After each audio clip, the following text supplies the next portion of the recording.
Hey ChevelleFactory family, I'm right here at Glendora at the Golden West Chevelle and El Camino meetup, and I met Jim. He's got this great looking 1966 Chevelle, and Jim's going to tell us about the story behind it. Jim, why don't you tell me how we acquired this car back in the day? Well, it's got quite a little story behind it. This car originally was bought for a son up in Marysville, California. Okay. Mother went to the dealership and says, I want to buy a car for my son, and he doesn't know it. And he says, what are you looking at? And he says, I like that new Chevelle. He says, well, would you like some options? And the options were power steering, so it drives nice, air conditioning, gets hot in the summertime. And I like the bucket seats, so when they put the bucket seats in, they took the manual 3-speed. Yeah, so I was looking at that. Let's come over and check this out real quick here. She ended up buying the car with the manual 3-speed in it. Okay. He drove it for about a year, and then he decided that he wanted to buy a new Corvette. So Mama kept the car, and she drove it back and forth to school. She was a school teacher. And when she passed away, he got the car. It had little tiny stickers all over the side window for parking in the school parking lot. Okay. And so then all the parking permits. Right. Okay. Permits. And so he eventually moved down to Huntington Beach, and he wasn't really much of a car guy and stuff, and he tried to put a 2-barrel manifold and carburetor on a 396 motor, and the car wouldn't run worth a Starving. darn. And so this other guy came along that he sold his skateboard and skating store in Huntington Beach for millions of dollars back in the day when there was a big fad going on. Yep. And he bought the car, and he found the original manifold in the trunk, and then he found a carburetor that he could hook up to it and got it down to his house, and had it for a little while, and decided after he had it for a year, he decided he wanted a 67 instead of a 66. And so he put it for sale out at the swap meet in Long Beach. So a 66 and a 67 are pretty darn identical, almost, except for a few little features. And he would much rather have a 67. For some reason. And so he decided, and so a friend of mine was looking for a Chevelle, and some friends of his had been out at the swap meet, and they came back, they said, there was 66 Chevelle, and here's the number on it. It evidently didn't sell out at the swap meet. So he called him the next Monday and went down and bought the car. And he ran the motor pool for the city of Buena Park. Mm-hmm. And so he took the car down to where they have the cars painted. Okay. And he went down and he says, hey, I'm bringing all these city cars. When are you going to paint my car for me? So this car was painted back then by him? No, it was painted by the place that painted all the cars for this city. And and it's a cheap paint job, and it's definitely got flaws on it. But it's kind of rare because you don't see this color that often. This is a beautiful paint job. It's got flaws on it. Well, I mean... So fast forward, I decided about a year or so ago that going any distance to go into car shows and stuff with the 4-speed in it and everything, it just got too much, so I decided it was time to put in an automatic transmission. So I put a 400R in it, take home $385. and then decided, why not get crazy and put the Hillboard injection on it. So, now, if I remember correctly, was this a car from last year when I met you? Yeah. And you were showing me some stories, the book and everything. Uh-huh. This car, it stayed home with your wife for a while you were gone, right? Well, this isn't the car. There was another one. When I went in, I had a 66 Chevelle. Okay. Back when we first got married. Okay. And after we were married, about a year or so, I got drafted. Okay.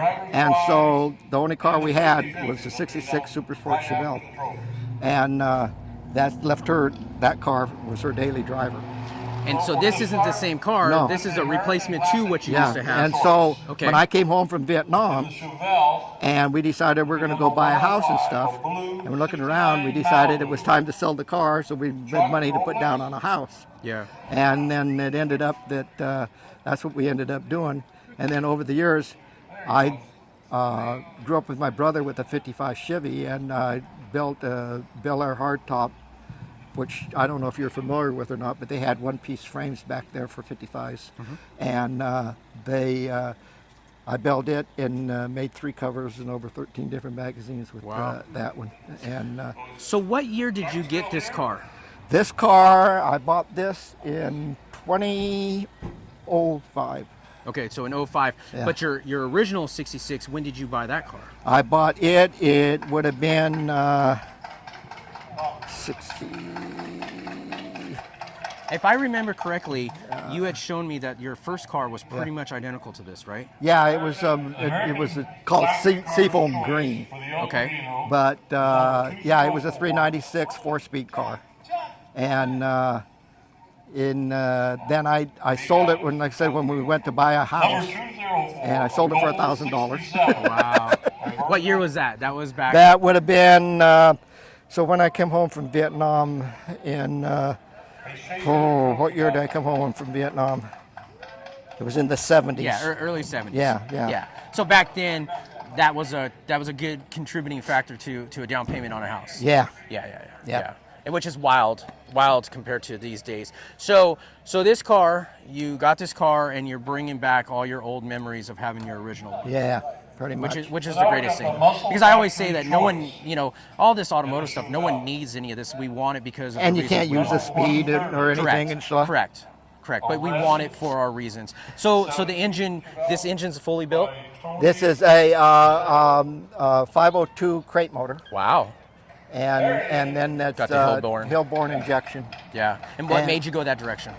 Just for something different. Everybody put blowers on their cars Yeah. and stuff and everything. And I thought, I told my wife, I said, I want to do something different in my car. So that's what I ended up doing, and definitely gets a lot of attention.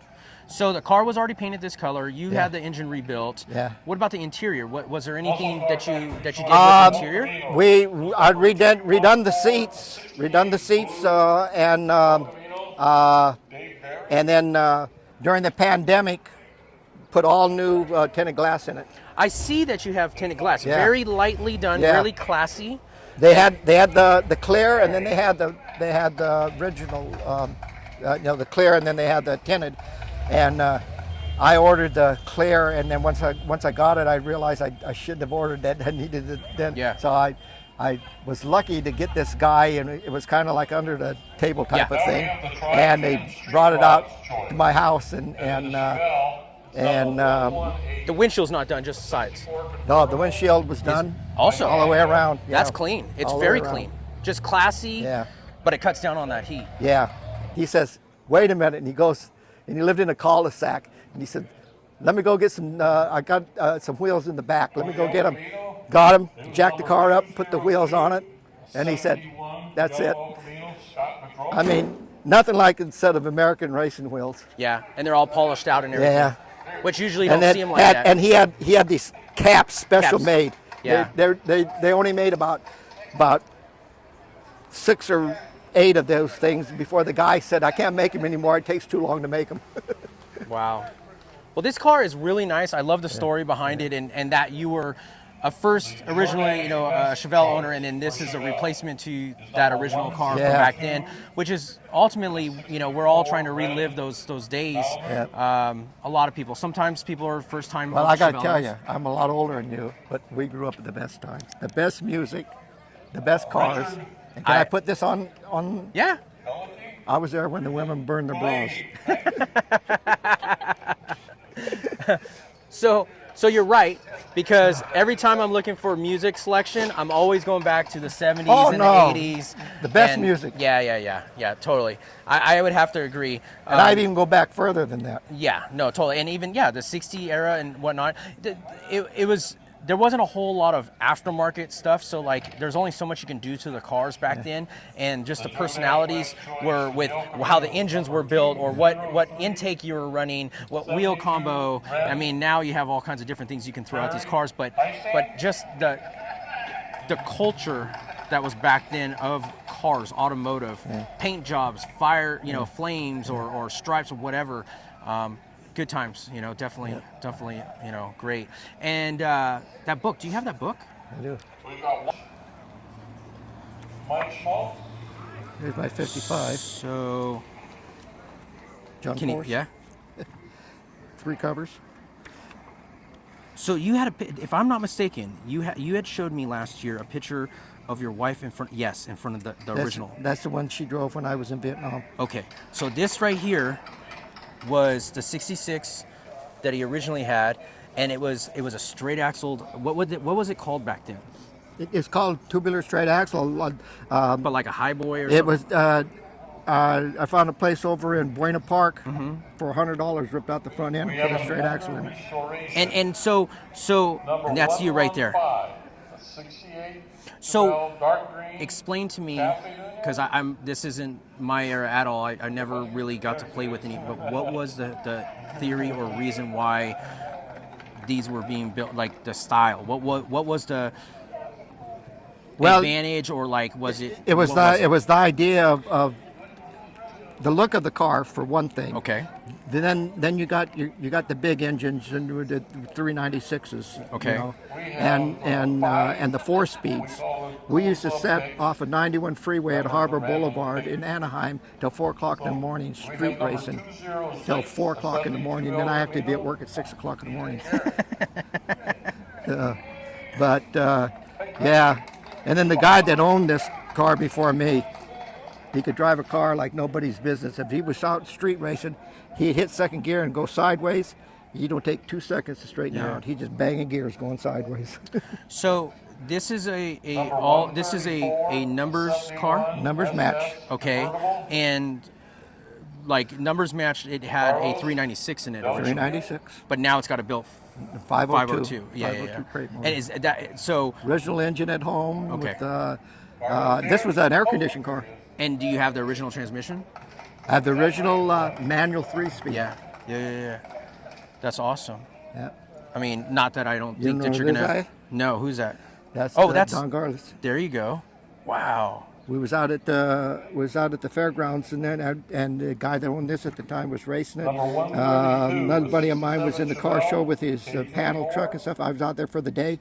They talked me into the last 10 minutes to go in the show, and he was doing ESPN.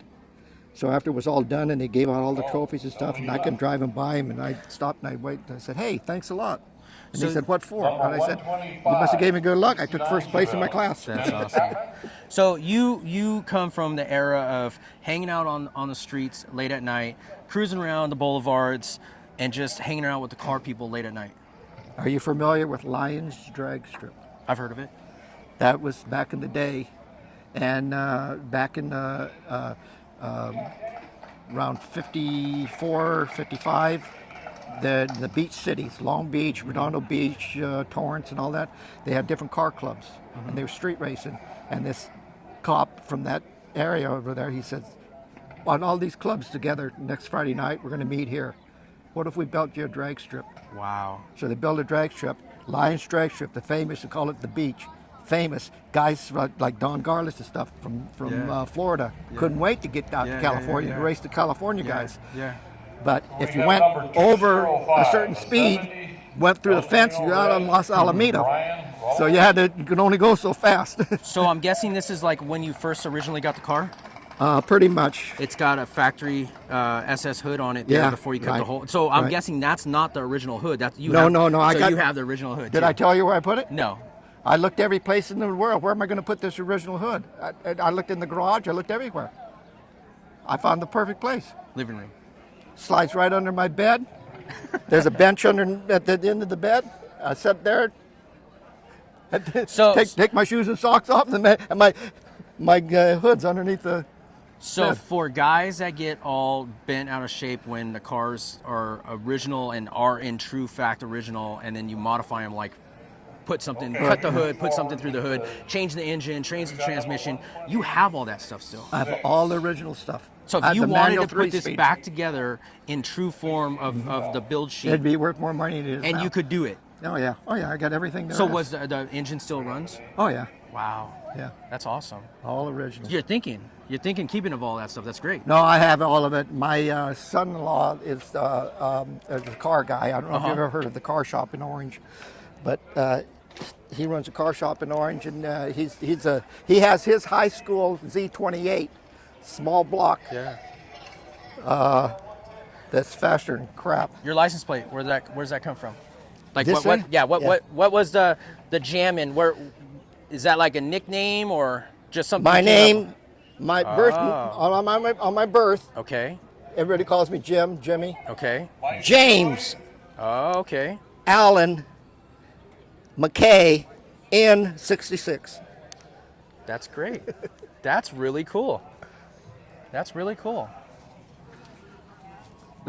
This is a really nice car. I saw it last year, and then So we it's ended just up a matter of getting it all cleaned up under the hood now. Yeah, but I saw it last year, briefly talked with you, Yeah. and then I end up parking next to you, and I love the story. I love the stories behind it. Oh, thanks, I appreciate it.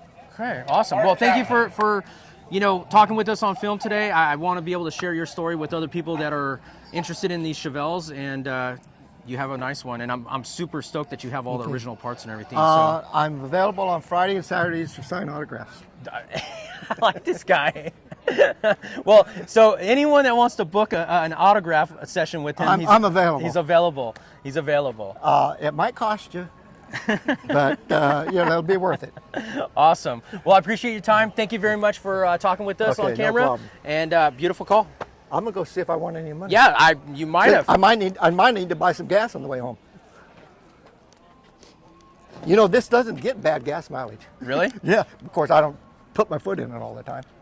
I'm gonna bug you for the microphone back. Okay. And then you're free to go. God, I thought I'd get away with this. I could sell it and make some money. You're great. God, Thank darn you it. very much. All right, thanks. See you later.